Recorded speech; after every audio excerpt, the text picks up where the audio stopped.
Hello friends, मैं पूजा। मेरे YouTube channel में आप सभी का स्वागत है। तो फ्रेंड्स, हम आज आपको बाल मनोविज्ञान के बारे में पढ़ाएंगे कि बाल मनोविज्ञान होता क्या है, और उसके बाद हम आपको अभिवृद्धि और विकास में अंतर बताएंगे। फिर उसके बाद हम आपको विकास की अवस्थाएं पढ़ाएंगे। तो फ्रेंड्स, इसमें जो हमारा टॉपिक है वो बहुत ही इंपॉर्टेंट है। हम उसी टॉपिक को लेके आए हैं और उसी टॉपिक को हम पढ़ाएंगे जो आपके लिए बहुत ही इंपॉर्टेंट है और आपको एग्जाम में पूछे जाए, क्योंकि आपको पीएचडी नहीं करना है बाल मनोविज्ञान में। आपको सिर्फ वो टॉपिक पकड़ना है जो आपको सीटेट में पूछे जाते हैं।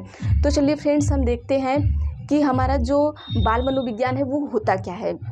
बाल मनोविज्ञान का मतलब होता है कि जिसमें हम बालकों के व्यवहारों का क्या करें, अध्ययन करें। वही क्या होता है, हमारा बाल मनोविज्ञान होता है। मतलब बालकों के व्यवहार का मतलब। अब इसमें क्वेश्चन आता है कि किस बालक के व्यवहार का हम अध्ययन करते हैं। तो हम उस बालक के व्यवहार का अध्ययन करेंगे जब बालक गर्भ धारण कर लेता है, उस टाइम से लेके आपको किशोर अवस्था मतलब 18 वर्ष तक, या फिर जो प्रौढ़ावस्था का स्टार्टिंग होता है 19वां वर्ष का जो स्टार्टिंग होता है, हम उसी को क्या करेंगे कि उसी का हम बाल मनोविज्ञान के अंतर्गत क्या किया जाता है, उसी का अध्ययन किया जाता है। उसके बाद का अध्ययन बाल मनोविज्ञान नहीं करता है, क्योंकि वो सिर्फ बालकों का ही अध्ययन करता है और बच्चा 18 वर्ष तक ही स्कूल में रहता है, तो वो वहाँ तक ही उसका अध्ययन करता है। तो फ्रेंड्स, हम इसमें देखते हैं कि हमारे एक मनोवैज्ञानिक आते हैं जो बाल मनोविज्ञान को लेके आते हैं। तो उनका नाम क्या है, तो उनका नाम देखिए यहाँ पे क्या है, वक्र है। और वो कहाँ के हैं, वो अमेरिका के वैज्ञानिक हैं। जो हमारे वैज्ञानिक है वो कहाँ के वैज्ञानिक है, अमेरिका के वैज्ञानिक है। तो हम यहाँ पे देखते हैं कि हमारे ये पहले वैज्ञानिक हो गए। हम यहाँ पे देखिए कुछ वैज्ञानिकों के नाम पढ़ेंगे और उनके बारे में पढ़ेंगे कि उन्होंने क्या किया है, उन्होंने क्या कहा है। और वो चीज़ें आपको हमेशा एग्जाम में पूछता रहता है, और जो चीज़ें पूछेगा मैं वही बताऊंगी। मैं बहुत ज़्यादा इधर उधर नहीं बताऊंगी, और बहुत ज़्यादा आपको पीएचडी भी नहीं करना है कि नहीं आप बाल मनोविज्ञान पीएचडी कर लीजिए। आपको क्वालिफाई करने से मतलब है, सीटेट का एग्ज़ाम क्वालिफाई करने से मतलब है। और आप हम जितना बता रहे हैं उतना उसको सिर्फ अच्छे से पढ़ लीजिएगा तो आप पक्का सीटेट को क्या करेंगे, क्वालिफाई कर जाएंगे। तो चलिए हम देखते हैं यहाँ पे हमारे नेक्स्ट जो है वो कौन है, पेस्टोलॉजी जी हैं। पेस्टोलॉजी जी के बारे में तो आप जानते ही होंगे। मतलब ये पेस्टोलॉजी जी ने क्या किया था, इन्होंने सबसे पहले क्या किया था, मनोविज्ञान का क्या किया था, अध्ययन किया था। अभी मैं साइड में हट जाऊंगी तो आप लोग स्क्रीनशॉट ले लीजिएगा। चलिए तब तक हम पेस्टोलॉजी बारे में पहले हम आपको बता दें, फिर उसके बाद आप स्क्रीनशॉट ले लीजिएगा। तो पेस्टोलॉजी ने क्या किया था कि पेस्टोलॉजी सबसे पहले मनोविज्ञान का उन्होंने क्या किया, अध्ययन किया। और वो भी किया तो किया किस पे, उसने अपने बच्चे पे ही कर डाला। किया किस पे, उन्होंने अपने बच्चे पे ही कर डाला अध्ययन। और उनका बच्चा कितना था, 3.5 साल का था। बच्चा कितना था, वो मतलब 3.5 साल का ही था, और उन्होंने उस पर अध्ययन कर डाला। अब आप मत करने लगिएगा, नहीं तो फिर आपकी फलानी ढिमकानी जो आपको छोड़ेंगी नहीं।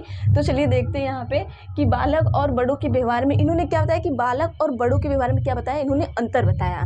इन्होंने बताया कि जब इन्होंने अध्ययन किया तो इन्होंने बताया कि जो बालक है और जो बड़े हैं उनका जो व्यवहार है उनमें बहुत ही डिफरेंस है।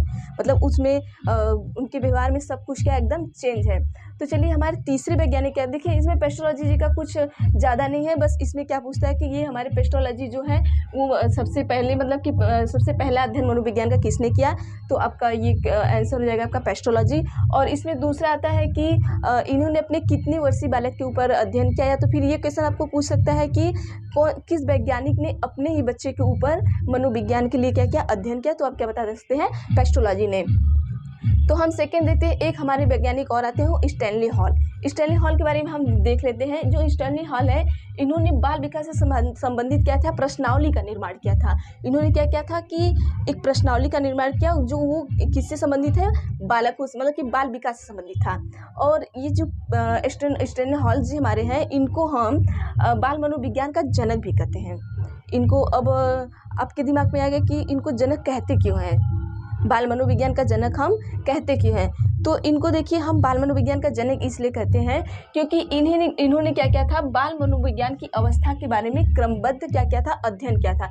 ये बाल विकास को की जो सारी अवस्थाएं हैं, मतलब जैसे कितनी अवस्थाएं, जैसे आपका हो गया गर्भाधारण से स्टार्ट करते तो गर्भाधारण हो गया, शैशवावस्था हो गया, बाल्यावस्था हो गया, किशोरावस्था हो गया, और क्या हो गया, प्रौढ़ावस्था। तो इन सारी अवस्थाओं का इन्होंने क्या किया था, क्रमबद्ध क्या किया था, अध्ययन किया था। इसलिए इनको हम क्या कहते हैं, बाल मनोविज्ञान का क्या कहते हैं, हम जनक कहते हैं। अब उसके बाद हमारे एक वैज्ञानिक आ जाते हैं, क्रो एंड क्रो। ये क्रो जी जो आते हैं, ये कहते हैं कि 20वीं सदी बालकों का काल है। Crow and crow. ये आपको ये क्वेश्चन बहुत ज़्यादा पूछता है कि 20वीं सदी बालकों का काल है, ये किसका कहना है। तो आपको ऑप्शन में क्रो एंड क्रो भी आएंगे, तो आप क्या लगाएंगे, crow and crow. Crow and crow का कहना था कि जो हमारा 20वीं सदी है वो हमारे बालकों का ही क्या है, काल है। तो चलिए हम उसके बाद देखते हैं अभिवृद्धि और विकास के बारे में। हम देखते हैं अभिवृद्धि और विकास। अभिवृद्धि जो हमारा है, पहले हम अभिवृद्धि और विकास को हम अलग अलग बांट के देखते हैं कि अभिवृद्धि हमारा मतलब कि क्या है, विकास क्या है। उसके बाद फिर हम विकास का हम आपको अवस्थाएं स्टार्ट करेंगे, फिर हम उसमें आपको बताएंगे।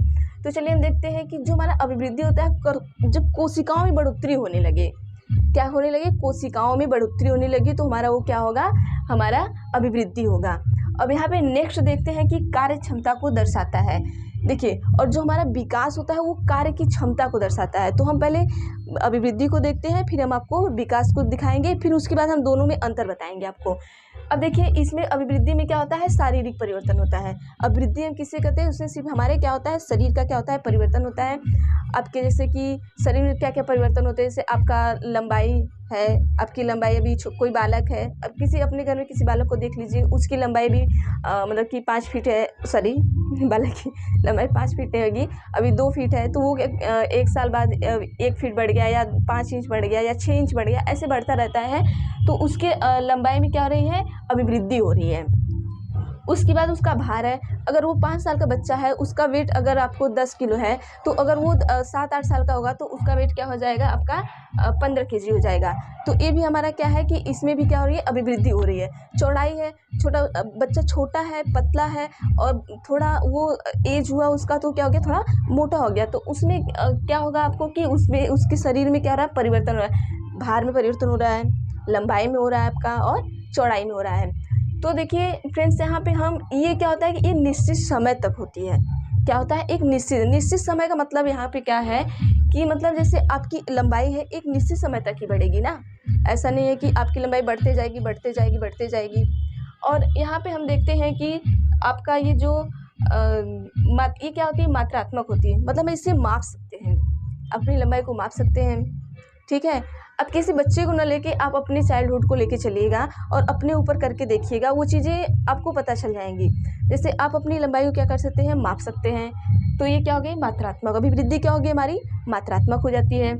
और उसके बाद हम क्या कर सकते हैं कि अभिवृद्धि में विकास क्या होता है, निहित होता है।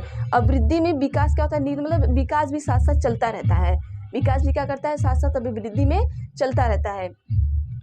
और उसके बाद हम देखते हैं यहाँ पे लास्ट में कि शारीरिक पक्ष में परिवर्तन होता है। कि देखिए, अभिवृद्धि में सिर्फ शारीरिक पक्ष में होता है, ठीक है, ना कि किसी और पक्ष में नहीं होता है, ये सिर्फ शारीरिक पक्ष में होता है। और इसीलिए इसको क्या कहते हैं, एकांकी कहते हैं। आपको दे देगा कि अगर सिर्फ शारीरिक पक्ष में परिवर्तन होता है तो क्या कहलाता है, एकांकी कहलाता है। तो हम नेक्स्ट देखते हैं अपना, हम विकास के बारे में पढ़ते हैं यहाँ पे, आइए। फिर उसके बाद हम दोनों में आपको अंतर दिखा देते हैं कि कार्य क्षमता को दर्शाता है जब कोशिकाएं मजबूत होने लगती हैं। अब ये कार्य क्षमता को दर्शाता है, मतलब जैसे देखिए, अगर आप छोटे हैं, आपको कोई कार्य करने के लिए दिया जाए तो आप नहीं कर पाते हैं। अगर वही आप थोड़े बड़े हो गए, आपका विकास हो गया, तो आप उस कार्य को कर सकते हैं। जैसे कोई छोटा बच्चा है और एक कागज़ को वो क्या करता है, नहीं उठा पाता है, और उसके बाद जब वो थोड़ा बड़ा होता है तो वो एक कागज़ को क्या करता है, आराम से उठा लेता है। अब जैसे आपको एग्जाम्पल देते हैं, आपको किसी पे बहुत ज़्यादा गुस्सा आ गया और आप क्या किए कि बॉटल का पानी लिए या ग्लास का पानी लिए, और छोटा बच्चा उसको गुस्सा आया है, तो क्या करेगा, धीरे से लेके जाएगा और ऐसे पानी डालेगा, क्योंकि उसके मांसपेशियों में उतना ज़्यादा आपको वृद्धि नहीं हुई है, मतलब कह लें कि विकास नहीं हुआ है, मांसपेशियों में उतना ज़्यादा मजबूती नहीं आई है कि वो क्या करे कि आपको पानी तेज से फेंके। अगर वही बच्चा बड़ा हो जाता है और उसे गुस्सा आ जाता है, और छोटे बच्चों को उतना ज़्यादा गुस्सा आता है, तो मतलब आपको जब बहुत ज़्यादा गुस्सा आ जाता है तो क्या करते हैं कि ग्लास का पानी लेते हैं और यूं करके फेंक देते हैं। तो वहाँ पे क्या होता है कि आपके मांसपेशियों में बहुत ज़्यादा ये क्या हो गया है, परिवर्तन हो गया है। जो आपकी मांसपेशियाँ हैं बहुत मजबूत हो गई हैं, इसलिए आप चाहे तो ग्लास का पानी फेंक दो, बॉटल का फेंक दो, ड्रम का ही उठा के डाल दो, उससे कोई फ़र्क नहीं पड़ता है। तो आप क्योंकि यहाँ पे आपकी कार्य क्षमता अधिक हो गई है, इसलिए अधिक हुई है क्योंकि आपकी जो ये कोशिकाएं हैं वो क्या हो गई हैं, मजबूत हो गई हैं। तो आइए यहाँ पे हम देखते हैं नेक्स्ट हमारा क्या है, शारीरिक, मानसिक, सांवेगिक सभी प्रकार के परिवर्तन से है। मतलब कि जो हमारा विकास होता है वो शरीर का भी विकास होता है, मानसिक भी विकास होता है, और हमारे संवेग मतलब गुस्से का भी विकास होता है। मतलब हर चीज़ का यहाँ पे विकास होना शुरू हो जाता है। और ये जो हमारा विकास है वो क्या चलता है, जीवन पर्यंत, मतलब जन्म से मृत्यु तक चलता है। ऐसा नहीं है कि आपके शरीर अच्छी खासी मजबूत हो गई है तो फिर उसके बाद उससे ज़्यादा मजबूत नहीं हो सकती है, नहीं हो सकती है, क्योंकि ये आप जब से जन्म लेते हैं तब से शुरू होकर आपका अंत तक ये चलता रहता है। तो आइए नेक्स्ट देखते हैं कि मात्रात्मक एवं गुणात्मक। देखिए ये मात्रात्मक और गुणात्मक दोनों होता है, ये मात्रात्मक और गुणात्मक दोनों होता है, लेकिन इसको हम सारी चीज़ों को माप नहीं सकते इसमें। जैसे मान लीजिए बुद्धि को मापना हुआ तो हम बुद्धि को नहीं माप सकते हैं कि आपके पास कितनी बुद्धि, 1 पॉइंट है कि 2 पॉइंट है कि कितनी पॉइंट बुद्धि है, तो हम आपको ये माप नहीं सकते हैं आप। तो चलिए नेक्स्ट देखते हैं कि ये सभी पक्ष में परिवर्तन होता है, इसलिए इसको क्या कहते हैं, बहुआयामी कहते हैं। जो हमारा ये विकास होता है वो सभी पक्ष में परिवर्तन होता है, सारे पक्ष में परिवर्तन होता है, तो इसके लिए हम इसको क्या कहते हैं, बहुआयामी कहते हैं। अब आइए इसमें अंतर देख लेते हैं। ये कोशिकाओं में बढ़ोतरी होती है, जो हमारा अभिवृद्धि होता है उसमें क्या होता है, कोशिका में बढ़ोतरी होती है, और जो हमारा विकास होता है उसमें कार्य क्षमता को दर्शाता है। मतलब ये इसमें क्या होती है, कोशिकाएं मजबूत होती हैं। और सेकेंड देखते हैं कि ये शारीरिक परिवर्तन होता है, जैसे लंबाई, भार, चौड़ाई। और यहाँ पे क्या देखते हैं कि ये शारीरिक, मानसिक, सांवेगिक सभी प्रकार के परिवर्तन से है। मतलब कि ये सिर्फ शरीर में परिवर्तन होता है, लेकिन विकास में हमारे सभी प्रकार के परिवर्तन होते हैं। और यहाँ पे क्या है, ये मात्रात्मक होती है, और यहाँ पे ये मात्रात्मक और गुणात्मक दोनों होती है। और ये जो हमारा अभिवृद्धि होता है ये निश्चित समय तक चलती है, लेकिन ये जो हमारा विकास होता है वो क्या करता है, जीवन पर्यंत चलता रहता है। और इसको हम क्या करते हैं, अभिवृद्धि को माप सकते हैं, लेकिन हम विकास को माप नहीं सकते हैं।